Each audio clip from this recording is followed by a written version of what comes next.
பயிர்க்கடன் தள்ளுபடி செய்யப்பட வேண்டும் என்ற கோரிக்கையை நான் ஆதரிக்கிறேன். நானும் எங்கள் கோரிக்கையாக அவர்களுக்கு வைத்திருக்கிறோம்.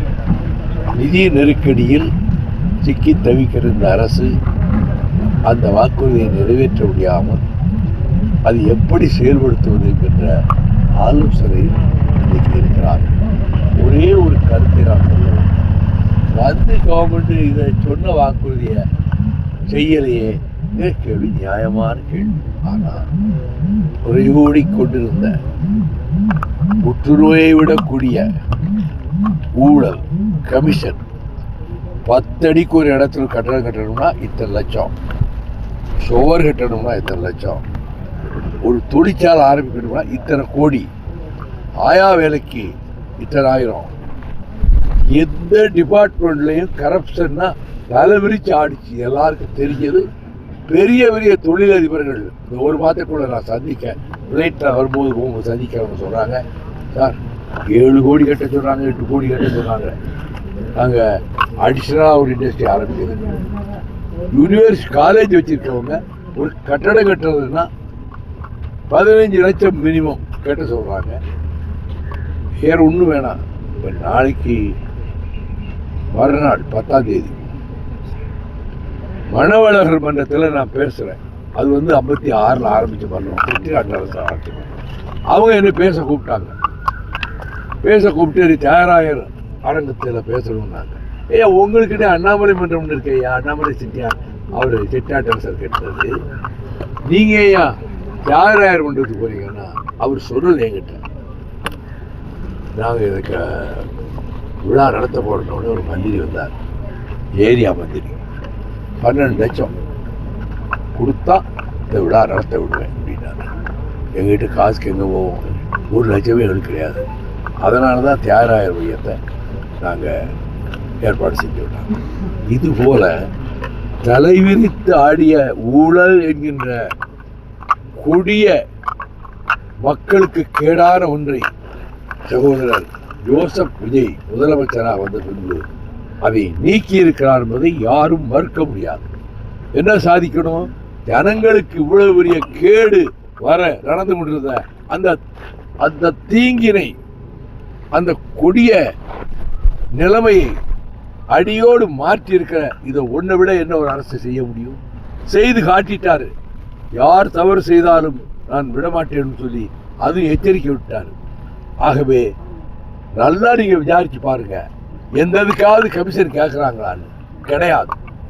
ஆக கமிஷன் இல்லாத, கட்டிங் இல்லாத, கரப்ஷன் இல்லாத ஒரு அரசை நடத்தி கொண்டிருக்கிறார். அதுவே பெரிய வெற்றி, இமாலய வெற்றி.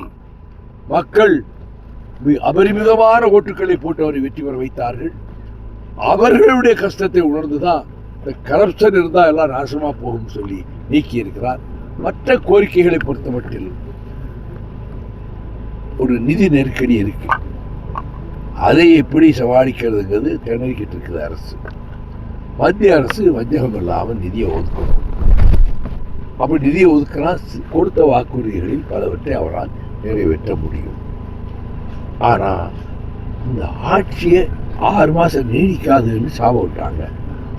6 மாதம் வரைக்கும் கூட பொறுக்கலை, உடனே கவுந்துரும், இந்த அரசு இருக்காது அப்படின்னு பேட்டிகள் கொடுக்குறாங்க. கவர்னர்கிட்ட போய் அண்ணா மாநில சுயாட்சி சொல்லிட்டு தான் உயிரிழந்து வச்சுட்டு போனார். டாக்டர் கலைஞர் அதுக்காகவே தீர்மானம் போட்டார், மாநாடு போட்டார். மாநில 50 முழக்கங்கள் திருச்சியில் அண்ணா இறந்த பிறகு வச்சதுன்னா இது 3வது முழக்கம். மாநிலத்தில் சுயாட்சி, மத்தியில் கூட்டாட்சி. இவங்க கவர்னர் ஒருத்தர் இருக்கிறார், ராஜேந்திர விஸ்வநாத் அர்லேக்கர். அவரு அணைகள் நீர்நிலைகளை எல்லாம் போய் பார்வையிட்டு, நாங்களே கவர்னர்ஷிப்ல இருந்து நாங்கள் வேலை செய்கிறோம். மிஸ்டர் கவர்னர், உங்களுக்கு எந்த ரைட் இருக்கு, என்ன அதாரிட்டி இருக்கு? நீங்க மத்திய சர்க்காருடைய எடுபடி, ஒரு ஏஜென்ட். உங்களுக்கு என்ன அதிகாரம் இருக்கு? நீங்க போய் நிர்வாகத்தை நான் எடுத்துக்கொள்ளேன்னு சொல்றது கவர்னர் ஆட்சியா? அவர்கிட்ட போய் திராவிட முன்னேற்ற கழகம் மனு கொடுத்து அந்த மனுவிலே ஒரு கோரிக்கை அதிர்ச்சி அடைய தக்க வைக்கிற கோரிக்கை. நீங்க 356வது அரசியல் சட்ட பிரிவை பயன்படுத்தி ஒரு அறிக்கை டெல்லிக்கு அனுப்பலாமே. எதற்கு? கவர்மெண்ட் டிஸ்மிஸ் பண்றதுக்கு. அதான் பண்ண முடியாது.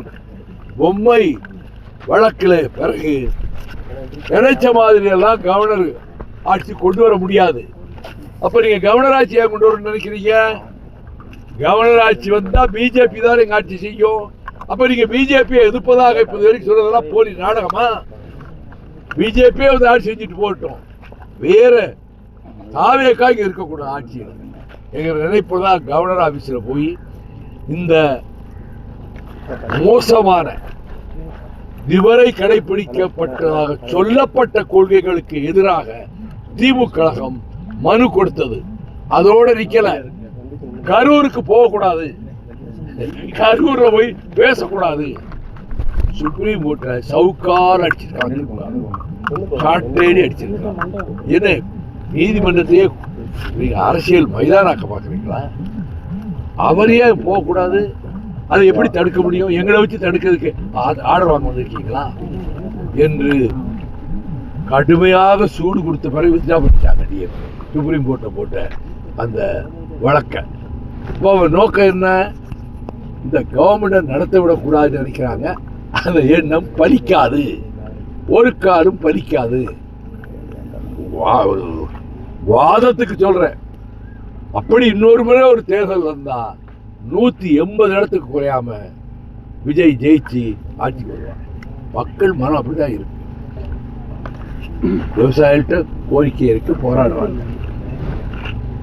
இப்படி ஆங்காங்கு ஏற்படுகிற பிரச்சனைகளை அவர் கவனமாக கொஞ்சம் கொஞ்சமாக நிர்வாக நுணுக்கங்களை பயின்று தெரிந்து கொண்டு நம்ம முதலமைச்சர் அதை செய்வார்கிற நம்பிக்கை எனக்கு. அதாவது நீர் நிலம் காப்பதற்காக தமிழகத்திலிருந்து நீங்க பல ஆண்டுகளாக சீமை கருவேலை அகற்றுக்கு போராடுகிறீங்க.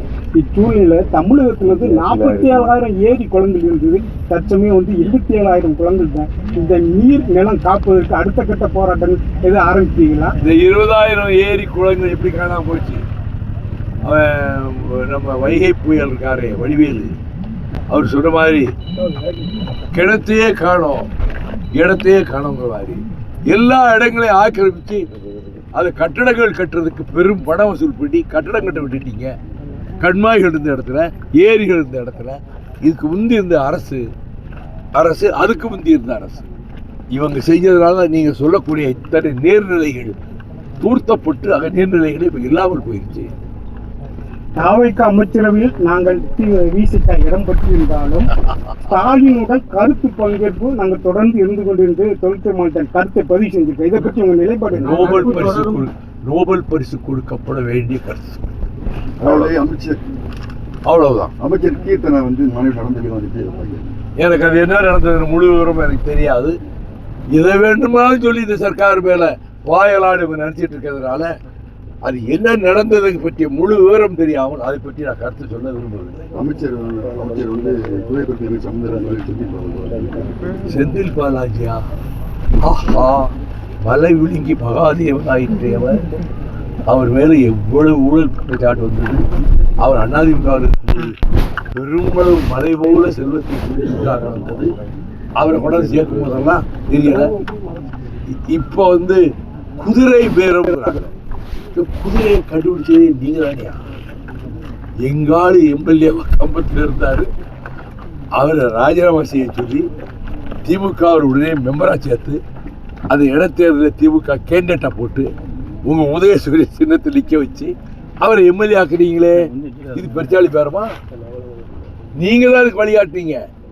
இன்னொன்னு, இப்ப ராஜினாமா பண்ண எம்எல்ஏக்கள் விலகி போய் சேர்ந்திருக்காங்க தாவைக்கவுல. அவர்களை தேர்தலில் போட்டியிட விடக்கூடாது, இது ஒரு கோரிக்கை வச்சிருக்காங்க. எந்த எலெக்ஷன் கமிஷன் ரூல்ஸ்ல இருக்கு? ஒருத்தர் ரிசைன் பண்ணிட்டு திரும்ப இன்னொரு கட்சியில சேர்ந்து எலெக்ஷன் நிக்க கூடாதுங்கிறதுக்கு எந்த ரூல் இருக்கு? அப்படி எல்லாம் ரூல்லாம் கிடையாது. அது மாதிரி செய்ய முடியாது. அவங்க நிக்கிறாங்களோ நிக்கிறவரை தெரியாது. ஆனா நிக்கிறத தடுக்க முடியாது சட்டப்படி. தாவைக்கு ஆட்சி கூட்டணி கட்சிகளால் தான் தாவைக்கு ஆட்சி கவுளுங்கிறது இபிஎஸ் தன்னுடைய கருத்தை பதிவு செஞ்சிருக்காரு. இதை பற்றி உங்க கருத்து என்ன? அண்ணன் இபிஎஸ் மகா மகா மகா அறிவாளி. என்ன அவர் சொல்றதெல்லாம் புல்லரிக்க வைக்கும். செல்லூர் ராஜ் மாதிரி இன்னொரு செல்லூர் ராஜ். அதனால அண்ணன் எடப்பாடிக்கெல்லாம் அந்த பதில் சொல்ல விரும்புகிறேன். இந்த கர்நாடக மேகத்தூர் அணை சம்பந்தமா அந்த கர்நாடக ஒரு அமைப்பு ஒரு போராட்டம் வச்சுருக்காங்க. தமிழ் திரைப்படங்கள் வந்து கர்நாடகத்தில் ஓடாது, நாங்கள் எதிர்ப்பு தெரிவிப்போம் அப்படின்னு சொல்லியிருக்காங்க. அதாவது கர்நாடகத்தில் இது மட்டும் செய்ய மாட்டான். நம்ம தமிழர்கள் தான் பல்லூரில் அதிகமாக இருக்காங்க. என்ன செய்வாங்கன்னா ஆத்திரத்தில் நம்ம ஆட்களை அடிப்பாங்க, வீடுகளை உடைப்பாங்க. இந்த வாட்டாள் நாகராஜன் தான் வாட்டல் நாகராஜ் மாதிரி நிறைய வாட்டல் பயிர் இருக்காங்க. நம்ம வந்து அதுக்கு பதிலுக்கு கன்னடத்துக்காரர்கள் அடிக்கக்கூடாது.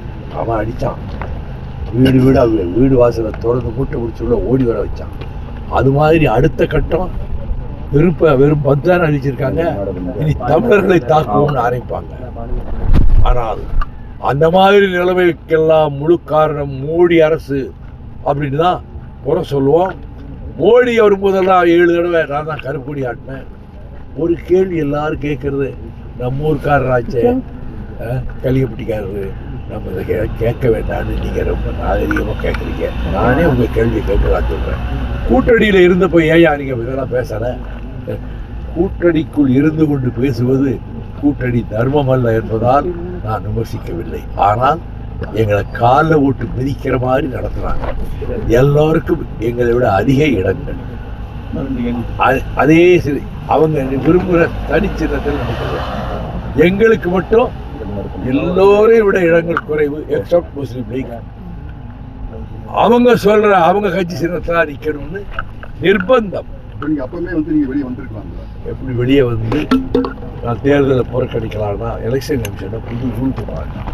ஒரு தேர்தலில் போட்டியிடாவிட்டால் கட்சியின் ரெஜிஸ்ட்ரேஷனை கேன்சல் பண்ணிடணும்னு 3 மாதத்துக்கு முன்னாடி ரூல் கொண்டு வந்தாங்க. இல்லைன்னா நிச்சயமாக இதுக்கு முன்னாடி ஒரு தடவை முடிவெடுத்த மாதிரி வெளியே வந்து எலெக்ஷன் நிற்காம இருக்கலாம்ங்கிற ஒரு யோசனை வந்தது. ஆனால் எலெக்ஷன் கமிஷன் வந்து ரெஜிஸ்ட்ரேஷனே ரத்து பண்ணிடுவாங்க. அதனால் அந்த முடிவு எடுக்க முடியலை. அந்த கட்டத்தில் இனி இதை சகித்து கொண்டு நீடிக்க வேண்டியதான் அப்படி இருக்கிறோம். கட்சியில் இருக்கவங்க எல்லாம் வேதனைப்பட்டு போகிறாங்க. பொதுக்குழுவில் வெடிச்சிட்டாங்க. பொதுக்குழுவில் 1400 பேர் பொதுக்குழுவில் கலந்துட்டாங்க. திமுக கூட்டணியிலிருந்து விலகுகிறோம்னு சொன்ன மாத்திரத்தில் மண்டபம் இடிந்து விழும்படியாக ஆரவாரமும் கைதட்டலும் ஒட்டுமொத்த மதிமுக தொண்டர்கள் இவ்வளவு வேதனையில் இருக்காங்க. ஆனால் என் கடமையை செஞ்சேன். 34 தொகுதியில் பிரச்சாரம் பண்ணேன். இதே கோயில்பட்டியிலையும் ஒரு பல்லாயிரக்கணக்கான மக்கள் திறந்த கூட்டத்தில் திமுக ஆதரித்து பேசிட்டு தான் போனேன். பக்கத்தில் இருக்கக்கூடிய சாத்தூரில், தங்கந்தரசு தொகுதியில், பல தொகுதிகளில் போய் நான் திமுக கூட்டணி தர்மத்துக்காக நான் பிரச்சாரம் செய்தேன். நான் சும்மா இருக்கலை. அதே நேரத்தில் நம்மை சுயமரியாதையின் தன்மானத்தையும் இனிமேலாவது காப்பாற்றிக்கணுங்கிறத வெளியே வந்துட்டோம். தேசிய உணவு பாதுகாப்பு திட்டத்திலிருந்து மத்திய அரசு செயலாக்கும் வகையில் ஏற்பாடுபட்டுள்ள தென் மாநிலங்கள் பாதிக்கப்படும் சொல்லி விமர்சனங்கள் தற்போது எழுந்துள்ளது. இதை பற்றி எனக்கு சரியா தெரியாது. அதாவது தாவேகா வந்து சீட்டு கொடுத்தா நீங்க வந்து எடுத்து வந்து இப்ப நாங்க கூட்டணியில இருக்கிறோம். தாவேகா தலைமையிலான கூட்டணியில மதிமுக இடம்பெற்றிருக்கிறது. அந்த முதல் கூட்டத்துக்கு எனக்கு அழைப்பு வந்தது. போய் கலந்துக்கிட்டே கருத்தை சொல்லிட்டு இருக்கிறேன். அந்த கூட்டணிலாம் இருக்கிறோம். தாவேகா கேடயமா வந்து சொன்னா செய்வேன். பாதுகாப்பு கொடுப்பீங்க? இந்த குற்றச்சாட்டுகள் வைக்கிறாங்கல்ல, தாவேகா அரசு மேல இந்த குற்றச்சாட்டுகளை வச்சு அபாண்டமான குற்றச்சாட்டுகளை வைக்கிறாங்கல்ல, அதை எதிர்த்து அவங்க மேலேயே திருப்புவேன். என்னால முடியும். அதைத்தான் கேடயமாக கவசமாக இருப்போம். இந்த கவர்மெண்ட்டுக்கு ஒரு ப்ரொடெக்டிங் ஃபோர்ஸா MDMK இருக்கும்.